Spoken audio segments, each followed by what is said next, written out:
मेरा उम्र 10 साल से छोटा था ना, तो मैं काफ़ी बीमार रहता था और काफ़ी कमज़ोर था। उस समय मैं बहुत दुबला-पतला लड़का था। तो मेरे घर में किसी को ये हिम्मत नहीं होती थी बोलने की कि नीतीश जाओ खेत में काम करो या जाओ कुछ काम भी करो। बल्कि उनमें जब मैं अपना स्कूल जॉइन किया तो गर्मी की छुट्टी हमेशा जून के समय होती थी, जब खेत का सारा काम ऑलमोस्ट ख़त्म हो गया होता था। It comes the year 2020, the time of corona, जहाँ पे मैं पटना से लॉकडाउन में आया था 2 दिन पहले।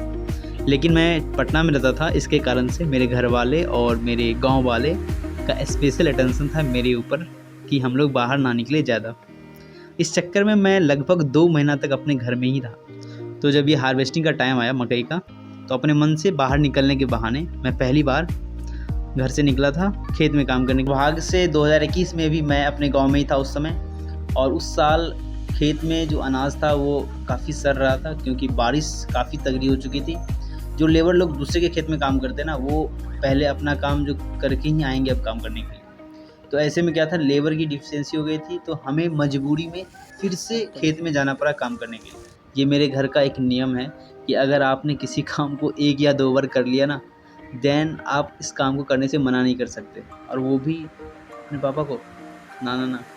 इसीलिए इस साल सारी मौसम कंडीशन सारी सही होने के बावजूद भी गर्मी की छुट्टी में मेरे पापा मेरे को कहते हैं कि चलो खेत में हम लोग साथ में काम करते हैं, मज़ा आएगा, घर पे बैठ के करोगे क्या।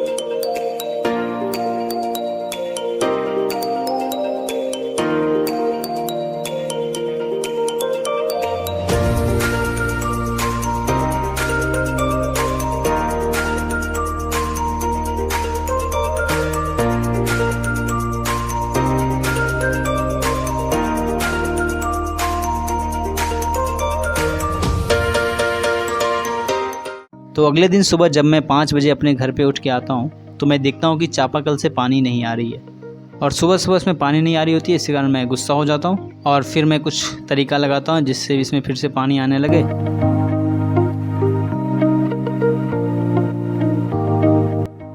और काफ़ी मेहनत करने के बाद इसमें पानी फिर से आने लगती है, और फिर मैं तैयार हो जाता हूँ खेत जाने के लिए।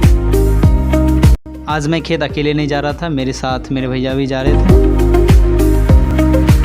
और जैसे ही हम खेत पहुंचते हैं, एज ट्रेडिशन मेरे पापा जी हम लोग को एक ट्यूशन क्लास देते हैं कि कैसे इसे छिला जाता है, इरेस्पेक्टिव कि हम पिछले साल भी ये काम कर चुके हैं। और फिर मैं वहाँ पे थोड़ा थोड़ा काम करना शुरू कर देता हूँ। और पिछली वीडियो में मैंने अपने भैया को द मशीन बोल के संबोधित किया था। मैं आपको बताता हूँ कि इनको मिस्टर मशीन मैं क्यों बोलता हूँ। He is such kind of person ना कि आप इनसे कुछ भी काम करवा सकते हो और कितना भी काम करवा सकते हो, ये कभी ना नहीं बोलेंगे। और ये इतना काम करते हैं ना कि अब घर वाले ये मानते ही नहीं है कि ये थक भी सकते हैं, तो इन पे ऊपर कुछ भी काम करने को और कितना भी काम करने को कभी भी दे देते हैं। तो पर्सनली ये मेरे को बोलते हैं कि घर वाले मेरे को मशीन समझते हैं कि मेरे से कितना भी काम करवा लो, मुझे तो कुछ फ़र्क पड़ता ही नहीं। तो इसीलिए मैं इनका नाम मिस्टर मशीन रखती हूँ। और फिर हम लोग वहाँ पे लगभग 3 घंटे तक नॉन स्टॉप काम करते हैं। और जब मुझे भूख लग जाती है तो मैं पापा को बोलता हूँ कि मुझे भूख लग गई है, तो मेरे लिए घर से खाना ले आओ। और कुछ समय बाद वो खाना लेकर घर से आते हैं और हम लोग खेत के अंदर ही खाना खाते हैं।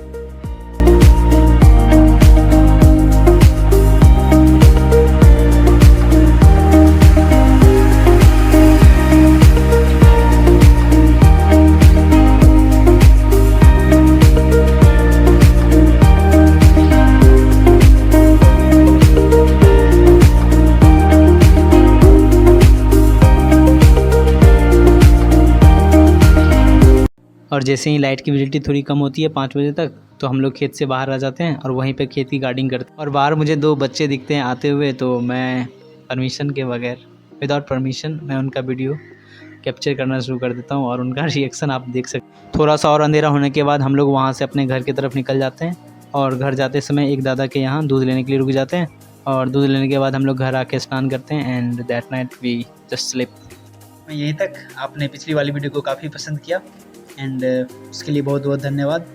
तो मिलते हैं अगली वीडियो में एक नई स्टोरी के साथ। Thanks for watching and till then bye bye.